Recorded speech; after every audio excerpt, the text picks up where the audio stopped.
ದಯವಿಟ್ಟು ಅವನಿಗೆ ಏನಾಗಂಗಿಲ್ಲ ಅರ್ಧ ಗಂಟೆದಾಗ ಡಿಸಿ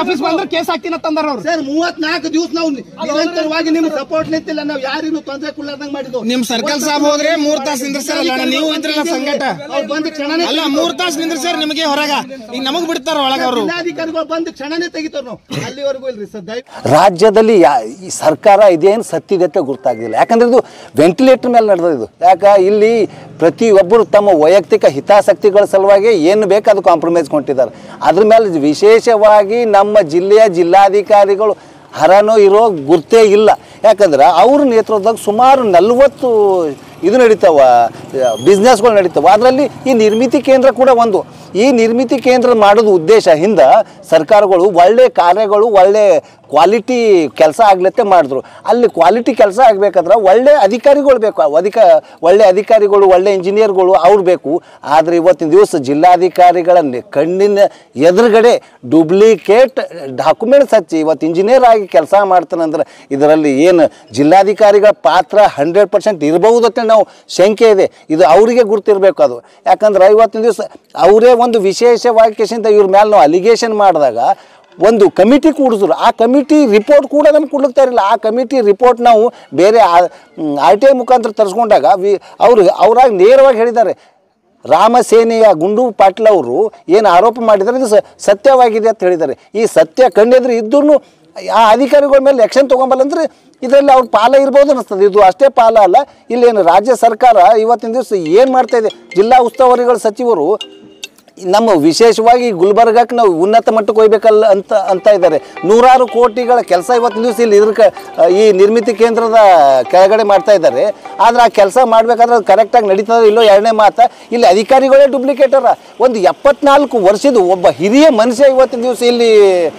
ಕೆಲಸ ಮಾಡ್ತಾರಂದರೆ ವಿಶೇಷವಾಗಿ 11 ತಿಂಗಳು ಇದ್ರ ಮೇಲೆ ತೊಗೊಂಡ್ಕಿಂದ ಇಲ್ಲಿ ಕೆಲಸ ಮಾಡಬೇಕಂತ ಕಾನೂನಿದೆ ಆ 11 ತಿಂಗಳು ಮುಗಿದ ಮುಂದೆ ರಿನ್ಯೂವಲ್ನೂ ಆಗಿಲ್ಲ ಆಯಿತು ಈ ನಿರ್ಮಿತಿ ಕೇಂದ್ರ ರಿಜಿಸ್ಟರ್ ಕೂಡ ಪ್ರತಿ 11 ತಿಂಗಳಿಗೊಮ್ಮೆ ರಿನ್ಯೂವಲ್ ಮಾಡ್ಕೋಬೇಕು ಆ ರಿನ್ಯೂವಲ್ ಇರಲಾರ್ದೇನೆ 69 ಕೋಟಿ ರೂಪಾಯಿ ಸೀದಾ ಜಿಲ್ಲಾಧಿಕಾರಿಗಳ ಅಕೌಂಟ್ಲಿಂದ ಇಲ್ಲಿ ಟ್ರಾನ್ಸ್ಫರ್ ಆಗ್ತದೆ ಅಂದ್ರೆ ಇಲ್ಲಿ ಪ್ರತಿ ಒಂದಕ್ಕೂ ಒಂದೊಂದು ಏನು ಪರ್ಸೆಂಟೇಜ್ ಕೆಲಸ ನಡೆದದೆ ಇಲ್ಲಿ ಆಯಿತು ಇವ್ರ ಕೆಲಸಗಳೇ ಏನು ಕರೆಕ್ಟ್ ಅದ ಇಲ್ಲಿ ನಾವು ಸುಮಾರು 34 ದಿವಸ ಆಯಿತು ಪ್ರತಿಯೊಬ್ಬ ಜಿಲ್ಲೆಯಿಂದ ತಾಲೂಕದಿಂದ ಎಷ್ಟೆಷ್ಟು ಪಾಪ ಫಲಾನುಭವಿಗಳು ಬರ್ತಾರೆ ನಮ್ಮ ಕೆಲಸನೇ ಆಗಿಲ್ಲರಿ ನಮ್ಮ ಕ್ವಾಲಿಟಿ ಕೆಲಸನೇ ಆಗಿಲ್ಲರಿ ನಮ್ಮ ದುಡ್ಡೇ ಬಂದಿಲ್ಲರಿ ಅಂತೇಳಿ ಇದೆಲ್ಲ ನೋಡ್ತಾ ಇದ್ರೆ ಇದು ಒಂದು ಆ ದುಡ್ಡಿಂದ ಏನದ ವ್ಯವಹಾರ ಗೊತ್ತಿಲ್ಲ ಬಟ್ ಇಲ್ಲಿ ಎರಡನೇದಾಕಿಂದ ಇಲ್ಲಿ ಅಕೌಂಟೆಂಟ್ನೂ ಡೂಪ್ಲಿಕೇಟ ಆಯಿತು ಎರಡನೇದಾಕಿಂದ ಇಂಜಿನಿಯರ್ನೂ ಡೂಪ್ಲಿಕೇಟ್ ಡಾಕ್ಯುಮೆಂಟ್ಸ್ ಹಚ್ಚಿ ಬಂದಿದ್ದಾರೆ ಇಲ್ಲಿ ಯಾವ್ದು ನೋಡ್ಕೊತ ಹೋದ್ರಲ್ಲ ಇಲ್ಲಿ ಇನ್ನೊಂದು ಭಾಳ ದೊಡ್ಡದು ಇಲ್ಲಿ ಹಗರಣ ಇದೆ ಈ ಎಲ್ಲ ಹಗರಣಗಳು ತೆಗಿಬೇಕಾದಂಥ ಜಿಲ್ಲಾಧಿಕಾರಿಗಳೇ ಕಣ್ಣು ಮುಚ್ಕೊಂಡು ಕೂತಿದ್ದಾರೆ 34 ದಿವಸ ಆಯ್ತು ಇವತ್ತಿನ ದಿವಸ ಎಲ್ಲನೂ ಅವ್ರಿಗೆ ಪ್ರತಿ ಕ್ಷಣ ಇಲ್ಲಿದ್ದು ಮಾಹಿತಿ ಇದೆ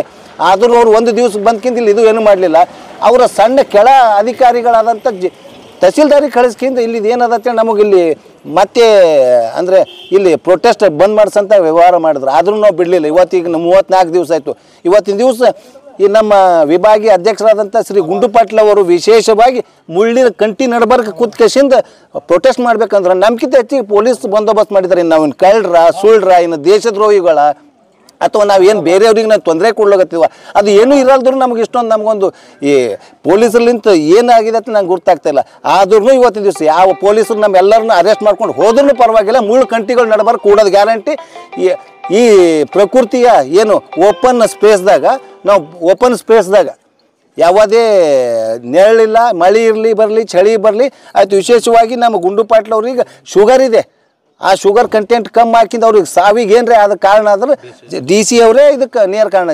ಯಾವ ನಿರ್ಮಿತಿ ಕೇಂದ್ರದ ಏನು ಜಿಲ್ಲಾಧ್ಯಕ್ಷರದಾರಲ್ಲ ಅವರೇ ನೇರ ಕಾರಣ ಆಗ್ತಾರೆ. ಆಯಿತು, ಯಾರು ಏನೇ ಯಾಕೆ ಮಾಡ್ಲಿಕ್ಕ ಮುಳ್ಳಿನ ಕಂಟಿದಾಗ ಕೂಡೋದಂತೂ ಸತ್ಯ ಸತ್ಯ ಸತ್ಯ.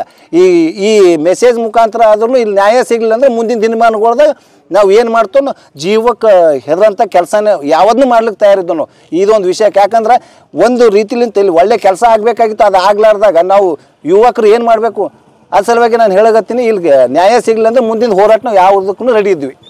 ಏನು ನಿರ್ಮಿತಿ ಕೇಂದ್ರ ಇದರಿಂದ ಧರಣಿ ಸತ್ಯಾಗ್ರಹ ಉಪ ಸತ್ಯಾಗ್ರಹ ಏನು ಕೂತಿದ್ದು ಇವತ್ತಿಗೆ 35 ದಿನ ಆಯಿತು. 35 ದಿನದಲ್ಲಿ ಯಾವುದೇ ಒಂದು ಅಧಿಕಾರಿ ಬಂದು ನಮ್ಮ ಮನವಿ ಸ್ವೀಕಾರ ಮಾಡಿಲ್ಲ. ಬಟ್ ನಮಗೇನು ಅನ್ನಿಸ್ತದೆ ಅಂದ್ರೆ ನಾವು ಹೋರಾಟಗಾರಿಗೆ ನ್ಯಾಯ ಅದೋ ಅಥವಾ ಇಲ್ಲೋ ನಮಗೇನು ಗೊತ್ತಾಗ್ತಾ ಇಲ್ಲ. ಯಾಕಂದರೆ ಉಪವಾಸ ಕೂತ್ರೂ ಒಬ್ಬ ಜಿಲ್ಲಾಧಿಕಾರಿಗಳು ಹೋರಾಟಗಾರರಿಗೆ ಸ್ಪಂದಿಸ್ತಾ ಇಲ್ಲ ಅಂದ್ರೆ ಬಟ್ ನಿರ್ಮಿತಿ ಕೇಂದ್ರ ಅಧಿಕಾರಿಗಳಿಗೆ ಏನು ಭ್ರಷ್ಟಗಳಿಗೇನು ರಕ್ಷಣೆ ಮಾಡ್ತಾರೆ ಅಂತೇಳಿ ನಮಗೇನು ಸಂಶಯ ಬರ್ತಾ ಇದೆ. ಬಟ್ ಮುಂದಿನ ದಿನಗಳಲ್ಲಿ ಇದೇ ರೀತಿ ಆದರೆ ನಕಲಿ ಇಂಜಿನಿಯರಿಂಗ್ ಏನು ಇದನ್ನಲ್ಲ 106 ಕೋಟಿ ಹಗರಣ ಮಾಡಿದ್ದಾನೆ. ಕಮಿಟಿ ವರದಿನೂ ಬಂದಿದೆ. ಕಮಿಟಿ ವರದಿ ಜಿಲ್ಲಾಧಿಕಾರಿಗಳಿಗೆ ತಲುಪಿಸಿದ್ದಾರೆ. ಬಟ್ ಆ ಕಮಿಟಿ ವರದಿಗೂ ಜಿಲ್ಲಾಧಿಕಾರಿಗಳು ಸ್ಪಂದಿಸ್ತಿಲ್ಲ. ಬಟ್ ಹಿಂಗಾದರೆ ಮುಂದಿನ ದಿನಗಳಲ್ಲಿ ಏನು ಹೋರಾಟಗಾರ ನ್ಯಾಯ ಸಿಗ್ತಾ ಇಲ್ಲ ಅಂತಕ್ಕಂಥದ್ದು ಏನು ಭಯ ಸೃಷ್ಟಿ ಮಾಡ್ತಾ ಇದ್ದಾರೆ. ಪೊಲೀಸ್ ಇಲಾಖೆದವರು ಏನು 106 ಪೊಲೀಸರು ಬಂದಿದ್ದಾರೆ. ನಾವು ಯಾವ ಕಾತರ ಮಾಡ್ತಾಯಿದ್ದೇವೆ, ರಾಬಡಿ ಮಾಡ್ತಾಯಿದ್ದೇವೆ, ನ್ಯಾಯಾಧೀತ ನ್ಯಾಯ ಕೇಳ್ತಾ ಇದ್ದೇವೆ ಅಂದ್ರೂ ಪೊಲೀಸರು ಭಯ ಭೀತಿ ಮಾಡ್ತಾಯಿದ್ದಾರೆ ನಮ್ಮ ಹೋರಾಟಕ್ಕೆ. ಬಟ್ ಯಾಕಂತ ನಮ್ಗೆ ಗೊತ್ತಾಗ್ತಾ ಇಲ್ಲ. ಬಟ್ ನಾವೇನು ಇವತ್ತಿನ ಹೋರಾಟ ಏನು ಕೈಗೊಂಡಿದ್ದೇವೆ ಅಂದ್ರೆ ಸರ್ಕಾರದ ಬೇಲಿ ಮಧ್ಯೆ ಅಂತ ಹೇಳಿ ಉಪವಾಸ ಸತ್ಯಾಗ್ರಹ ಕೊಡ್ತಾ ಇದ್ದೆ. ಸರ್ಕಾರದ ಬೇಲಿ ಮಧ್ಯೆ ಮುಳ್ಳಿನ ನಡುವೆ ಮಧ್ಯೆ ಕೂತರೆ ಈ ಪೊಲೀಸ್ ಇಲಾಖೆ ಏನು ತ್ರಾಸ ಆಗ್ತಾಯಿದೆ. ಅವರು ಬಂದೋಬಸ್ತ್ ಕೊಡಬೇಕು. ಬಟ್ ಏನು ಜಿಲ್ಲಾಧಿಕಾರಿಗಳ ಮಾತಿಗೆ ಏನು ಒತ್ತಡಕ್ಕಾಗಿ ಏನು ನಮಗೆ ಕೈಗೊಂಬಾಗಿ ಕೆಲಸ ಮಾಡ್ತಾರೆ ಅಂತ ನಮ್ಗೆ ಗೊತ್ತಾಗ್ತಾ ಇಲ್ಲ. ಅದಕ್ಕೋಸ್ಕರ ಏನು ನಮ್ಗೆ ಇವತ್ತು ಎಲ್ಲ ಜಿಲ್ಲಾ ಸಂಘಟನೆ ದಲಿತ ಸಂಘ ಮಂಜುನಾಥ್ ಅಣ್ಣವ್ರು ಬಂದಿದ್ದಾರೆ, ಮಲ್ಲು ಸವರ್ಣ ಬಂದಿದ್ದಾರೆ, ಆಯಿತು ಚುಂಚನಸ್ತು ಸರ್ ಬಂದಿದ್ದಾರೆ, ಮಲ್ಲಿಕಾರ್ಜುನ್ ಡೊಳ್ಳೆ ಸರ್ ಬಂದಿದ್ದಾರೆ, ಶ್ರೀಕಾಂತ್ ಜಾಧವ್ ಎಲ್ಲ ರೈತ ಸಂಘದ ನಾಗೇಂದ್ರ ಅಣ್ಣ ಬಂದಿದ್ದಾರೆ. ಎಲ್ಲ ಸಂಘಟನೆಗಳು ಇವತ್ತು ಬೆಂಬಲ ಸೂಚಿಸ್ತಾರೆ. ಬಟ್ ನಮ್ಮದು ಯಾವುದೇ ನನ್ನ ಜೀವಕ್ಕೆ ಹಾನಿ ಆದರೆ ನೇರ ಹೊಣೆ ಜಿಲ್ಲಾಧಿಕಾರಿಗಳು, ನಿರ್ಮಿತಿ ಕೇಂದ್ರ ಅಧ್ಯಕ್ಷರು. ಬಟ್ ಇವತ್ತಿನ ಹಿಡಿದು ನಾನು ಉಪವಾಸ ಅಂದರೆ ನಾನು ನೀರು ತೊಗೋದಿಲ್ಲ. ನನ್ನ ಜೀವಕ್ಕೆ ಏನಾದರೂ ಹಾನಿ ಆದರೆ ನೇರ ಹೊಣೆ ನಿರ್ಮಿತಿ ಕೇಂದ್ರ ಅಧ್ಯಕ್ಷರು ಹಾಗೂ ನಿರ್ಮಿತಿ ಕೇಂದ್ರ ಜಿಲ್ಲಾ ಅಧ್ಯಕ್ಷರು.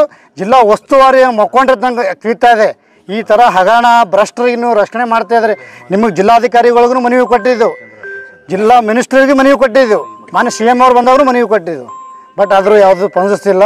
ಬಟ್ ಅದಕ್ಕೋಸ್ಕರ ಇವತ್ತು ನಾನು ಏನು ಕೊಡ್ತಾ ಇದ್ದೀನಿ, ನಾನು ಯಾವುದೇ ಜೀವ ಹಾನಿ ಆದರೂ ಜಿಲ್ಲಾಧಿಕಾರಿಗಳು ಮಳೆ ಬರಲಿ ಚಳಿ ಬರಲಿ ಈ ಜಾಗ ಬಿಟ್ಟು ನಾವು ಅಲ್ಲೋದಿಲ್ಲ. ಮಳೆ ಬಂದತ್ತೇಳಿ ಓಡೋಗಿ ನೆಲ ಕೂಡೋದು, ಬಿಸಿಲು ಬಂದತ್ತೇಳಿ ಹೋಗಿ ಕೊಡೋದಿಲ್ಲ. ಇಲ್ಲೇ ನಮ್ಮದು ಜೀವ ಹೋದ್ರೂ ಈ ಜಾಗ ಬಿಟ್ಟು ಕರ್ದೋಲತ್ತೇಳಿ ನಾನು ಈ ಮಾಧ್ಯಮ ಮುಖಾಂತರ ಜಿಲ್ಲಾಧಿಕಾರಿಗೆ ಎಚ್ಚರ ಕೊಡ್ತಾಯಿದ್ದೆ.